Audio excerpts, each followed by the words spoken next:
200 বছরের ব্রিটিশ উপনিবেশিক শাসন থেকে নতুন আরেক যুগে এসেছিলাম, কিন্তু অধিকার পাইনি। 23 বছরের পাকিস্তান আমলে ছিলাম, অধিকার পাইনি। 54 বছরের স্বাধীন বাংলাদেশে ছিলাম, অধিকার পাইনি। আজ থেকে 1 বছর আগে এই মঞ্চে ফ্যাসিবাদী ব্যবস্থার বিলোপ এবং নতুন রাজনৈতিক বন্দোবস্তের স্বপ্নে খুনি হাসিনার পতন ঘটানোর ঘোষণা দেওয়া হয়েছিল। 1 বছর হয়েছে, কাঙ্ক্ষিত অধিকার পাইনি। আমরা আর হতাশার কথা বলতে চাই না। আগামীর বাংলাদেশে আমরা যে অধিকারগুলো পেতে চাই, যেভাবে বাংলাদেশকে দেখতে চাই, আমরা সেগুলো এই মঞ্চ থেকে বলতে এসেছি।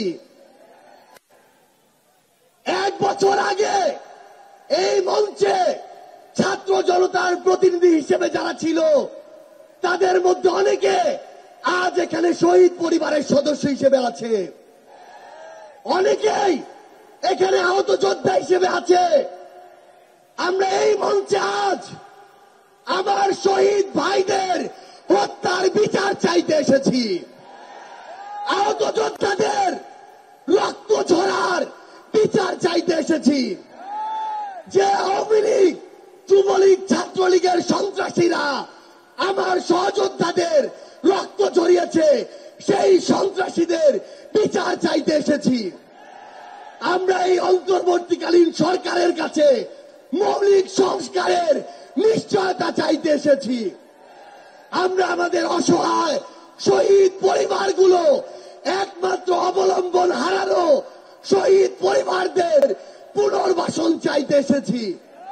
আমরা আমাদের আহত যোদ্ধাদের তাদের প্রয়োজনীয় চিকিৎসা নিশ্চিত করার অধিকার চাইতে এসেছি।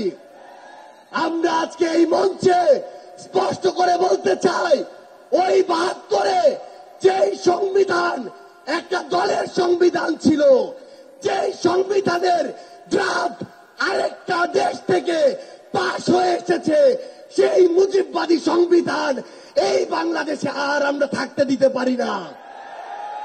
আমরা আজকের এই মঞ্চে মুজিববাদী সংবিধান ভেঙে চুরে শেষ করে দিয়ে নতুন সংবিধান চাইতে এসেছি।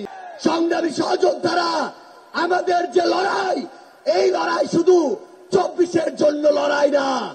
ওই 2009 সালে বিডিআর পরিকল্পিত হত্যাকাণ্ডে যাদের হত্যা করা হয়েছে, তার পিছনের প্রত্যেক কুশলীদের সর্বোচ্চ শাস্তি চাওয়ার জন্য আজকে আমরা এই মঞ্চে এসে হাজির হয়েছি।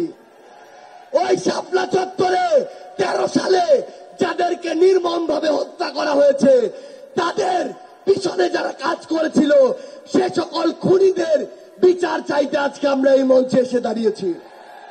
বাংলাদেশের আপামর ছাত্র জনতা, আমাদের সংগ্রামী সহযোদ্ধারা, আমরা শুধু আপনাদের স্পষ্ট করে একটা জিনিস বলি, এই বাংলাদেশে যেমন ইসলাম ফোবিয়ার জায়গা হবে না, ইসলাম বিদ্বেষেরও জায়গা হবে না।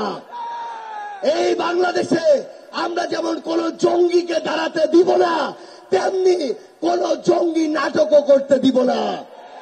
এই বাংলাদেশে সিভিল সোসাইটি নামের কোন দালালকে আর ক্ষমতার চাটুকারিতা করে পার পেতে আমরা দিব না।